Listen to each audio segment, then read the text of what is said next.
ሰላም ጤና ይስጥልን ውድ የቻናላችን ተከታታዮች የፕሮግራማችን ቤተሰቦች፣ ይህ አብዲራዋ ቲዩብ ነው። ፕሮግራማችንን ላይክ በማድረግ እንዲጀምሩ፣ አዲስ የሆናችሁ ሰብስክራይብ በማድረግ ለዚህ ቻናል ቤተሰብ እንድትሆኑ፣ እንዲሁም ይህንን ፕሮግራም ከሀገር ውጭ የምታደምጡ የቻናላችን ተከታታዮች በሱፐር ስቲከር፣ በሱፐር ቻት፣ በሱፐር ታንክስ ድጋፍ እንድታደርጉ በአክብሮት እየጋበዝን በዚህኛው ፕሮግራማችን እንግዲህ ዛሬ ከሚደረጉ ተጠባቂ ትላልቅ የቅዳሜ ኖቬምበር 1 የእንግሊዝ ፕሪሚየር ሊግ ተጠባቂ ጨዋታዎች መካከል ትኩረታችን እንግዲህ ወደ ተርፍ ሞል እናደርግና በርንሌ ከአርሴናል የሚያደርጉትን ጨዋታ በተወሰኑ ደቂቃዎች እንመለከታለን። ዛሬ በርካታ ፕሮግራሞችን ወደ እናንተ ይዘን እንቀርባለን።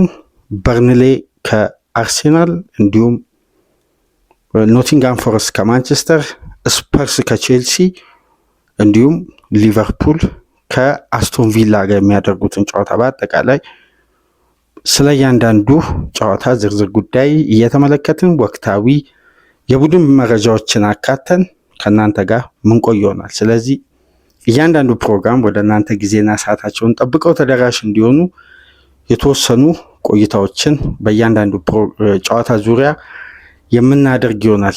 ነገር ግን የሊጉ መሪ አርሴናል የነጥብ ልዩነቱን ለማስፋት ሌላ ጥሩ አጋጣሚ ያገኘበት በሊጉ 16ኛ ደረጃ ላይ የሚገኝ ወደ ፕሪሚየር ሊግ በዘንድሮ የውድድር ዓመት ያደገ እንዲሁም በተጨማሪ በጥሩ ፎርሙላ የማይገኘውን በርንሌን ነው አርሴናል ዛሬ የሚገጥመው ከሜዳ ውጪ። የሊጉ መሪ አርሴናል እና በርንሌ መካከል የአራት ጨዋታ ወይም የ12 ነጥብ ልዩነት አለ። በርንሌ 16ኛ ነው፣ አርሴናል አንደኛ ላይ ነው የሚገኘው። በዘንድሮ የውድድር ዓመት አርሴናል እያሳየ ያለው አስደናቂ ጉዞና ጥንካሬ ከጊዜ ወደ ጊዜ እያደገ እየጎለበተ ጥንካሬውን በልዩነት እያሳየ እንግዲህ እዚህ ደረጃ ደርሷል። ቀጣይ ተጋጣሚ የአርሴናል ዱላ የሚያርፍበት፣ አርሴናል በተጨማሪ የማሸነፍ ከፍተኛ ፐርሰንት ያገኘበትን ጨዋታ ዛሬ እንግዲህ 12 ሰዓት ላይ ነው የሚያደርገው። የእንግሊዝ ፕሪሚየር ሊግ እንግዲህ ዛሬም በተመሳሳይ እንዳለፈው ሳምንት 9 ተኩል የሚደረጉ ጨዋታዎች አይኖሩም። አንዳንድ ሰዓት ተጨምሯል። ወቅቱን የጠበቀ የሰዓት ማሻሻያ ተደርጓል። ስለዚህ 12 ሰዓት አርሴናል ጨዋታውን ያደርጋል።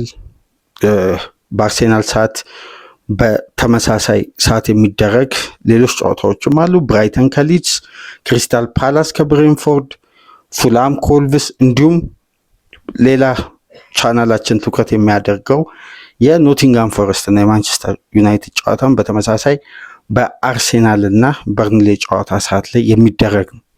ከዛም በኋላ ስፐርስ ከቼልሲ 2 ሰዓት ተኩል፣ ምሽት 5 ሰዓት ላይ ሊቨርፑል በአንፊልድ አስቶን ቪላን ያስተናግዳል።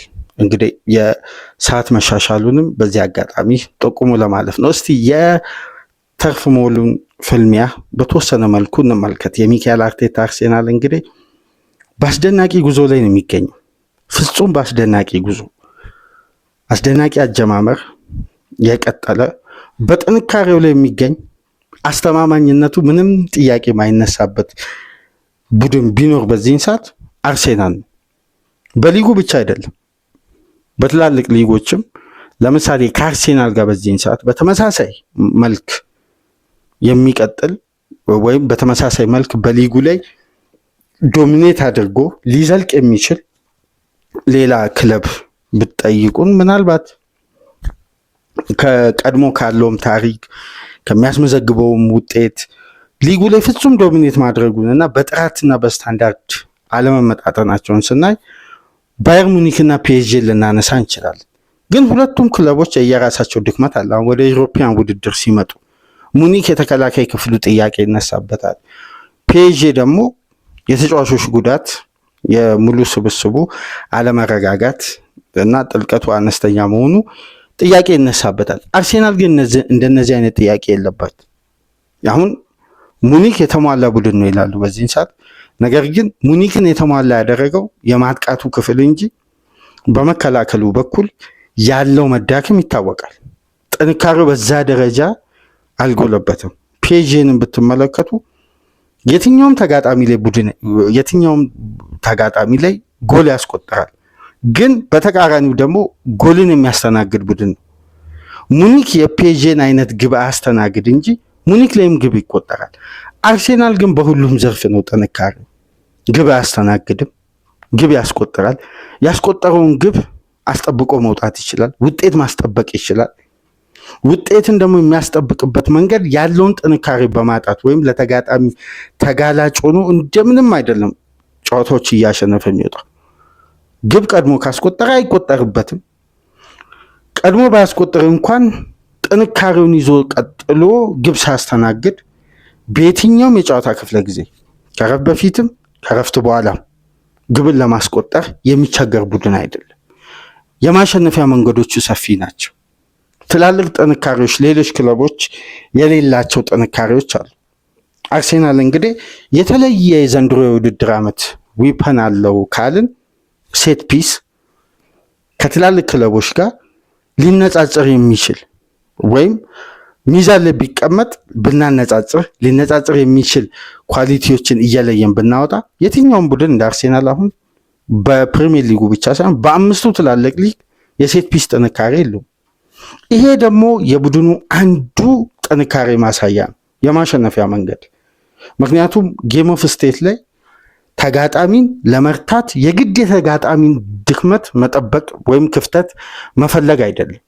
በራስም ቅኝት በራስም ጥንካሬ ለጨዋታው የሚያስፈልገውን ዝግጅት አድርጎ የማሸነፊያ መንገድ በተለየ ስትራቴጂ ይዞ መቅረብ ነው። ሊጉ የሚፈልገው ይሄን።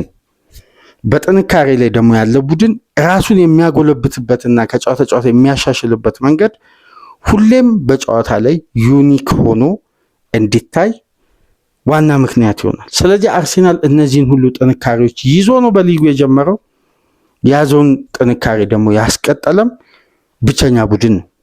ስለዚህ የኮንሲስታንሲ ጥያቄ የለበትም የሚካኤል አርቴታ አርሴናል። ለምሳሌ የዛሬው ተጋጣሚ በርንሌይ 17 ግብ አስተናግዷል። አርሴናል 3 ግብ ነው ያስተናገደው። አርሴናል 90 ሙከራዎችን አድርጓል። 37ቱ ኢላማቸውን የጠበቁ ናቸው። በፓስ አኩሬሲ በኩል አርሴናሎች በየጨዋታው በአማካይ 85.66 በመቶ የጨዋታን ከፍተኛ ባላጋራ ላይ ፓሶችን የመቆጣጠር አቅምን በከፍተኛ ሁኔታ ያሳያሉ። በበርካታ ጥንካሬዎች ታጅበው ወደዚህ ጨዋታ የሚመጡት የሚካኤል አርቴታ ልጆች ሌላ በጎ የሚባል ዜናዎችን እየሰሙ ስብስቡ ከዚህ በላይ ጎልብቶ ጠንክሮ ሊዘልቅ የሚችልበት ደግሞ ሌሎች ጉዳዮችም ከበስተጀርባ ቡድኑን እያገዘ ይህን የማሸነፊያ መንገድ እያስቀጠለ በተለየ ፎርም ቀጣይ ጨዋታዎችን የማሸነፍ እንዲሁም በሊጉ ከሚገኙ ሌሎች ተፎካካሪ ክለቦች ከአርሴናል ጋር በዘንድሮ የውድድር ዓመት በተሻለ ፊክስቸር። አሁን አርሴናል እኮ ለእግር ኳስ ቤተሰቡ አንዳንድ ማለት እነዚህ ፊክስቸሮች ስላለፉ እነዚህ ውጤቶች ተመዝግበው ስላለፉ ትኩረት ላይሰጣቸው ይችላል እንጂ አርሴናል በሊጉ በአንድ የውድድር ዓመት ውስጥ ይጥላል ተብሎ የሚታሰቡ አብዛኛው ክለቦችን በዚህ 9 ሳምንት ውስጥ አግኝቶ አልፏል። አሁን ትላልቅ ፈተናዎችን አርሴናል ተሻግሯል። እንደውም ታስታውሱ እንደሆነ ኦፕታ ሊጉን ከመጀመሩ በፊት የመጀመሪያ 10 ጨዋታ ተመልክቶ እንደ አርሴናል ፈታኝ ፊክስቸር የሚያሳልፍ የለም ብሎ መደምደሚያ ላይ ደርሶ ነበር። ታስታውሳላችሁ። ይሄን በቅርብ ኦፕታ የሊጉን ዋንጫ በፊክስቸራቸው መነሻ አድርጎ የተወሰኑ ፐርሰንቶችን ሲሰጥ ለአርሴናል 3ኛ 2ኛ ደረጃ ነበር የሰጠው ግምቱ። ለዛ ደግሞ ዋና መነሻ ያደረገው የመጀመሪያ 10 ጨዋታ ነው። ለምሳሌ ሲቲን፣ ሊቨርፑልን፣ ማንቸስተር ዩናይትድን፣ ኒውካስልን እነዚህ ተጋጣሚዎች በየውድድር ዓመቱ አርሴናል ላይ የሚፈጥሩት አንድ በዋንጫ ፉክክር ላይ የሚፈጥሩት ተጽዕኖ አለ። ከዚህ መነሻ በማድረግ ክለቡ እነዚህን ተጋጣሚ ያገኘበት ሳምንትና የተሻገረበት መንገድ አሁን ላይ ላለው ጥንካሬና በሊጉ አናት ላይ መቀመጥ ዋነኛ ማሳያ ነው። ስለዚህ አርሴናል ከባባድ ፈተናዎችን ተሻግሯል። ክሪስታል ፓላስን ተሻግሯል። ያለፈው ሳምንት እንደውም ሚካኤል አርቴታ ከየትኛውም የዘንድሮ ውድድር ዓመት ጨዋታ ፈታኙና ጠንካራው በልዩነት ያሸነፍንበት እና ትልቅ ድል ነው ሲል ተሰምቶ ነበርና አንዳንድ ጋዜጠኞችም ጭምር ለመተቸት ሀሳቦችን ለመሰንዘር ትችት ለመሰንዘር የተወሰኑ ጉዳዮችን ዳርዳር ሲሉም ተሰምቷል ከዚህ ጋር በተያያዘ። ስለዚህ የሚካኤል አርቴታ ቡድን በተለያዩ ጥንካሬዎች ነው የዘንድሮ ውድድር ዓመትን የጀመረው። በዛ ጥንካሬ ላይ ነው አሁንም በአስተማማኝ ሁኔታ ለደጋፊውም ለእግር ኳሱ ቤተሰብ ለክለቡ ደጋፊዎችም በጥሩ መልኩ ውጤቶችን እያስመዘገበ የተለያዩ ጥንካሬዎችን አውጥቶ እያሳየ የቡድኑ የማሸነፊያ መንገድን በተለየ አርት እየተጠቀመ እንግዲህ ማሸነፉን ቀጥሏል። በዚህ ላይ ደግሞ የሚነሱ ሌሎች በጎ መረጃዎች አሉ። አሁን ከዚህ ጨዋታ ቀደም ብሎ ሚካኤል አርቴታ በሰጠው ጋዜጣዊ መግለጫ ለምሳሌ በቀጣይ ሳምንት የመጨረሻ የሊግ ጨዋታ የሚደረግበት ነው። ከዛም በኋላ ወደ ኢንተርናሽናል ብሬክ ነው ጨዋታዎች ይቋረጣሉ እና ከኢንተርናሽናል ብሬክ መልስ ኖቬምበር 23 አርሴናል በኖርዝ ለንደን ደርቢ ከቶትናም ጋር ጨዋታ አለ። ከሁለት ጨዋታ በኋላ ማለት ነው የዛሬን ጨምሮ። በዛ ጨዋታ ማርቲን ኦዲጋርድ፣ ኖኒ ማዱዌኬ፣ ካይ ሃቨርት ሶስቱም ተጫዋቾች የመድረሳቸው እድል በጣም ሰፊ ነው አለ። ሪከቨሪያቸው እየተጠናቀቀ ነው። ለ90 ደቂቃ ብቁ የሚሆኑበት የፊትነስ ደረጃን እያመጡ ነው። ስለዚህ ይሄ ከኢንተርናሽናል ብሬክ በኋላ ከምናያቸው የቡድኑ ተጨማሪ ጥንካሬዎች መካከል የነዚህ ሶስት ተጫዋቾች መመለስ ነው። በዚህ ሳምንት እንግዲህ ጋብሪኤል ማርቲኔሊ ሙሉ በሙሉ በስብስብ ውስጥ እንደማይኖር ሚካኤል አርቴታ አረጋግጦ ዊሊያም ሳሊባ ለዚህ ጨዋታ የመድረሱ ጉዳይ 50-50 ሆኗል። እስካሁን ድረስ አልተረጋገጠም። የመጨረሻ ፊትነስ ቴስት ይጠብቀዋል። እስካሁን ድረስ ሚካኤል አርቴታ ኮንፈርም አላደረገም። ነገር ግን የመድረስም እድል አለው፣ ላይደርስም ይችላል። ካጋጠመው ጉዳት አንጻር እንደ ተጋጣሚው ሁኔታ ተመልክቶ ምናልባት የአርሴናል የሕክምና አባላት የተለየ ውሳኔ ሊያስተላልፉ ይችላሉ። በበለጠ ሪከቨር እንዲያደርግ ተጋጣሚው በርንሌ መሆኑን ከግምት ውስጥ በማስገባት ተጨማሪ እረፍትና የሪከቨሪ በቂ ጊዜ እንዲያገኝ ምናልባት ሪስኮችን ለመቀነስ ምክንያቱም ወጣ ገባ ባለ ጤንነት በቡድን ስብስብ ላይ አደጋና ከባድ ጫና በበዛበት ሰዓት ላይ ጠንካራ ጉዳት እንዳያስተናግዱ እንዲህ አይነት ሪስኮችን ቅድመ ጥንቃቄ መውሰድን ክለቦች አሁን ላይ በተለይ በዚህ በሊጉ የመጀመሪያ 10 ጨዋታዎች ላይ ሪስክ ላይ አያተኩሩ። ተጫዋቹን ረጅም ጊዜ መጠቀምን ነው ቅድሚያ የሚሰጡትና ምናልባት ይህን ጉዳይ ከግምት ውስጥ በማስገባት በእርጋታ በሰከነ መልኩ ተጫዋቹ ቀስ ብሎ ሪከቨር እንዲያደርግ ታይሚንግ ሊሰጡት ይችላሉ። በተረፈ ግን የሚካኤል አርቴታ ቡድን አዲስ ጉዳት ያስተናገደው የለም። ከብራይተን ጋር በነበረው ስብስብ አብዛኛው ተጫዋች ያለምንም ጉዳት ማለት ነው ተጨማሪ ጉዳት የዛሬውን የተርፍ ሞልን ጨዋታ ያካሂዳሉ። ነገር ግን ለምንድን ነው አሁን የእንግሊዝ ሚዲያ የሚካኤል አርቴታ አርሴናል በአንድ ጉዳይ እንግዲህ ወጥሮ ይዟል ማለት አርሴናልን በተለየ የማሸነፊያ መንገድን በማንሳት በደንብ እዚህ ፕሮግራም ላይ የማነሳውን ሀሳብ አድማጮች ይህን ፕሮግራም የምታደምጡ ምርጥ የቻናላችን ተከታታዮች ይህንን ጉዳይ ቡክማርክ አድርጉት፣ ዳውንሎድ አድርጉት ይህን ፕሮግራም እና ከአንድ ከሁለት ከሶስት ወር በኋላ የእንግሊዝ ሚዲያ ምን ያክል በሀሳቦች ላይ የእግር ኳስ ቤተሰቡን በአንዴ ቀይረው ባልተገመተ ወይም ባልታሰበ መልኩ አንድ ጉዳይ ሲፈጠር ጉዳዮችን ጠቅልሎ እንዴት እንደሚያዞሩት በተቃራኒ እንደሚያነሱ ይህን ዘገባ ለእናንተ አሁን ላይ ከቴሌግራፍ ከአትሌቲክስ ላይ ያገኘሁትን ጥቆማ በአጠቃላይ ለእናንተ አቀርብላችኋለሁ። ግን በአንድ ወቅት ይሄ ጉዳይን ቀይረው ደግሞ ለትችት ሌላ ዊፐን አድርገው ሲጠቀሙት ታስተውላላችሁ በደንብ ማለት ነው። ይህን ፕሮግራም ሴቭ አድርጉት የምታደምጡ አድማጮች። ከ3 ከ2 ወር በኋላ በአንዳንድ አጋጣሚዎች ላይ ይህን ጉዳይ በተቃራኒው አንስተው ሚካኤል አርቴታን ሲያብጠለጥሉ እንሰማለን። ለምሳሌ በዚህ ሳምንት ኦፕታ አንድ ጉዳይ አጋራና ቴሌግራፍ ይሄን ስታት በስፋት ተነተነው ሰፋ አድርጎ ሚካኤል አርቴታ 105 ሚሊዮን ፓውንድ የከፈለበት እንግሊዛዊው ደክላን ራይስ በአርሴናል ቤት ትላልቅ ለውጦችን አምጥቷል። ትላልቅ የሚታዩ አስደናቂ ብቃቶችና የቡድን እድገትን አሳይቷል። ይሄ ተጫዋች ለአርሴናል በአማካይ ስፍራ ምንም ጥያቄ ማይነሳበት የቡድኑ ቁልፍ ተጫዋች መሆኑን ከጨዋታ አሳይቷል። ከፈረመበት ጊዜ አንስቶ አስተማማኝ ፊርማ 105 ሚሊዮን ይገባዋል።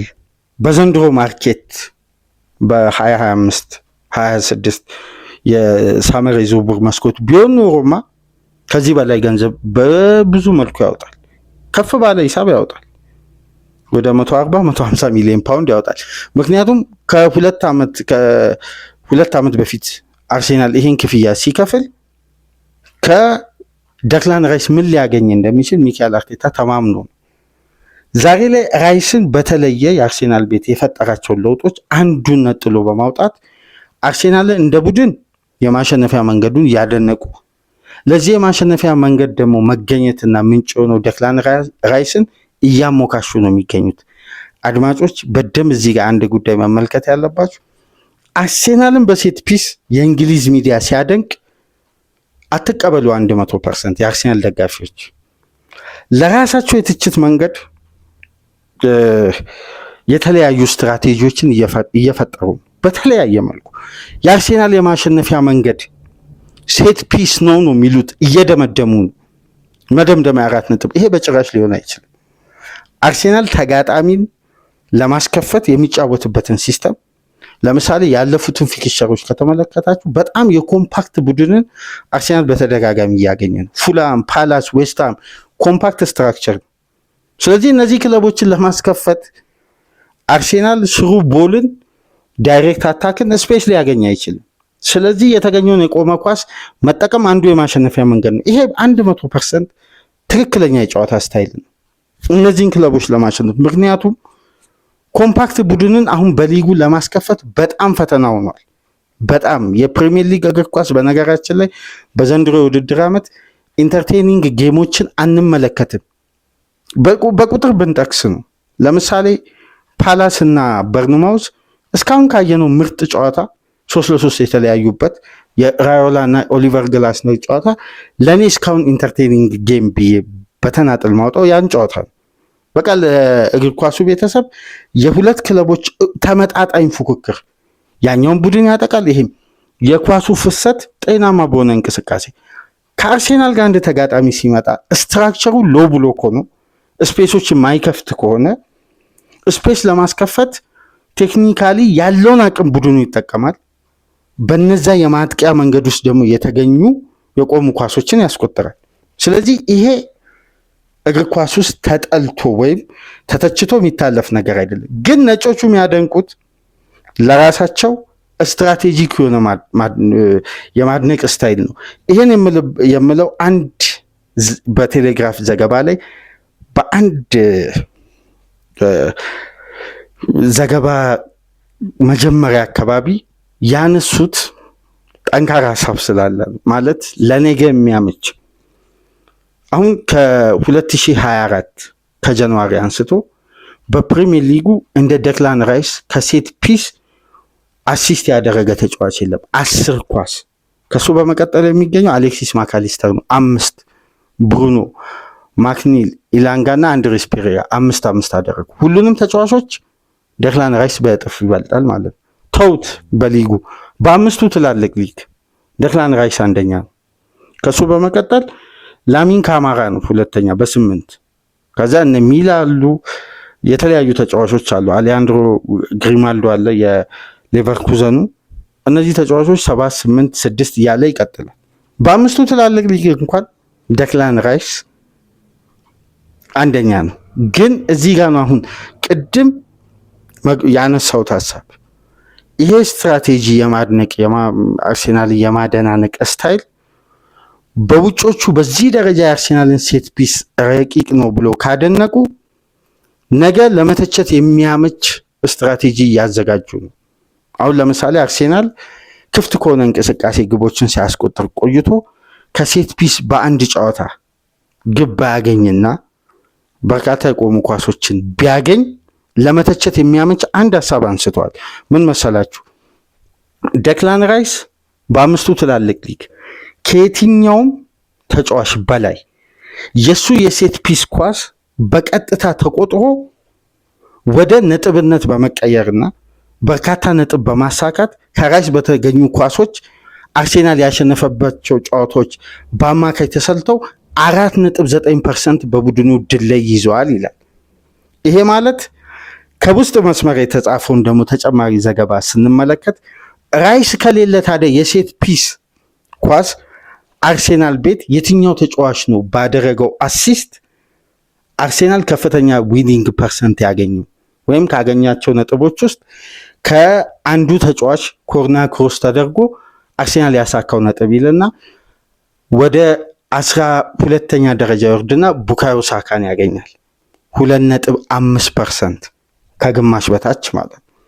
ይሄን ያነሱበት ዋነኛ ምክንያት አድማጮች ራይስ ለምሳሌ በ2 ቢጫ ካርድ ሊሆን ይችላል፣ በ5 ቢጫ ካርድ ሊሆን ይችላል፣ በጉዳት ሊሆን ይችላል፣ በማች ፊትነስ ሊሆን በተለያየ ምክንያት ራይስ አንድ ጨዋታ ላይ አልተገኘም። አርሴናል በዛ ጨዋታ ክፍት የሆነ እንቅስቃሴ ላይ ግቦችን ማስቆጠር ወይ አልቻለም፣ ወይ በተጋጣሚ አድቫንቴጅ ተወስዶበታል፣ ወይም ከቆሙ ኳሶች ግብ አላስቆጠረም። ስለዚህ መነሻ የሚያደርጉት የዴክላን ራይስ አለመኖር የአርሴናል ትልቁ ዊፖንን አዳከመ በሚል ሀሳብ ነው የሚነሱት እና ሴት ፒስ ሲደነቅ ወይም ሴት ፒስን ከፍ አድርገው ነጮቹ ሲተነትኑ የአርሴናል የማሸነፊያ መንገድ አይደንቲቲ አድርገው ሲሰይሙ መቀበል የለባችሁም። የሚካኤል አርቴታ ቡድን የሴት ፒስ ቡድን 100% አይደለም፣ ግን አንዱ ጌም ኦፍ ስቴት ነው። ይሄን በሀሳቦች ልዩነት መሞገት እንችላለን። የተለያዩ አድማጮች ኮንታክት ልታደርጉን ትችላላችሁ። አርሴናል የማሸነፊያው መንገድ ጌም ኦፍ ስቴት አሁን ኒውካስል ላይ ግብ ለማስቆጠር አርሴናል 4 ቢግ ቻንስ ጥራት ያለውን 4 ያልተዛነፈ እድል አግኝቷል ከረፍ በፊት ግን አልተጠቀመም። አርሴናል ከክፍት ከሆነ እንቅስቃሴ 2.26 ኤክስጂ ክሬት አድርጎ አንድ ግብ አላስቆጠረም። በግብ ጠባቂው ጥንካሬም በኒውካስል የመከላከልም በተለያየ መንገድ እድለኛ ባለመሆንም በማባከንም ሊሆን ይችላል። አርሴናል 0.45 ኤክስጂ ክሬት ካደረገበት የሴት ፒስ ኳስ ግን 2 ግብ አንዱ ከዴድ ቦል አንዱ ዳይሬክት ከሴት ፒስ አስቆጠረ። ስለዚህ አርሴናል ጌም ኦፍ ስቴት እንጂ የቡድኑ አይደንቲቲ እኮ በትክክል 2.26 ኤክስጂ ክፍት ከሆነ እንቅስቃሴ ክሬት አድርጓል። ስለዚህ ሲስተማቲካሊ የአርሴናል አጫወት ሴት ፒስ አይደለም። የዌስትሃም ስትራክቸርን ካያችሁ የፉላምን ስትራክቸር አርሴናል ሴት ፒስ ያስቆጠረባቸውን ጨዋታዎች በደንብ ተመልከቱ። የተጋጣሚ ስትራክቸር የሎው ብሎክ ነው። እሺ ሊድስ ላይ ለምንድን ነው አርሴናል ከፍተኛ የሴት ፒስ አድቫንቴጅን ታርጌት ያላደረገው? ለምን ክፍት ከሆነ እንቅስቃሴ ግብ ተቆጠረ? ኖቲንግሃም ላይ እነዚህ ክለቦች የሴት ፒስ የመከላከል ጥንካሬያቸው ወይም ኮምፓክት የመሆናቸው ድል በጣም ዝቅተኛ ወጥተው ስለሚጫወቱ፣ ስለዚህ አርሴናል በቂ ስፔስ ያገኛል ማለት ነው። አማራጩ ሰፊ ሆኖ አንድ ቡድን የጨዋታን ወሳኝ ነጥብ ለማግኘት ሰፊ አማራጭ ካለው በእያንዳንዱ አማራጭ ሞክሮ አንዱን የሚያሳካ ከሆነ ይሄ ቡድን በዛ አይደንቲቲ መገለጥ የለበት። ስለዚህ አርሴናል በሴት ፒስ ዋንጫ ሊያነሳ እንደማይችል ያውቁታል። በሴት ፒስ ዋንጫ አይገኝም። ምክንያቱም በሊጉ ክፍት ከሆነ እንቅስቃሴ 64% ግብን ያስቆጠረ ክለብ ነው ዋንጫ የሚያነሳው የሚል ያለፉትን 10 ዓመት ሊጉ ላይ ዋንጫ ያሳኩ ክለቦች ያስቆጠሩት የግብ ቁጥርን መነሻ በማድረግ ኦፕታ ይተነትናል። ይሄ ጉዳይ ቴሌግራፍ ላይ ተዘግቧል። ስለዚህ ስለ አርሴናል ሴት ፒስ የውጮቹ ሰፊ ዘገባ ሲወጣ አርሴናል የተለየ ዊፖን አለው፣ ልክ ነው፣ ጌም ኦፍ ስቴት ነው ግን እንጂ የአርሴናል አይደንቲቲ አይደለም። ይህንን ጉዳይ እስቲ ተወያዩበትና ሀሳብ አስተያየቶቹን በኮሜንት መስጫ አስቀምጡልን። ዛሬ ተርፍ ሞል ላይ የስኮት ፓርከርን በርንሌን አርሴናል ይገጥማል። ከዚህ ፕሮግራም በመቀጠል ሌሎችን የዛሬን ፕሮግራም ይዘላችሁ እንመጣለን። ላይክ፣ ሼር፣ ሳብስክራይብ ማድረጋችሁ እንዳትረሱ። ከሀገር ውጭ የምታደምጡ ደግሞ በሱፐር ስቲከር በሱፐር ቻት በሱፐር ታንክስ ድጋፍ አድርጉ። በሌሎች ጨዋታዎች ቅድመ ጨዋታ ግምገማ እስከምንመለስ ድረስ ሰላም ቆዩ።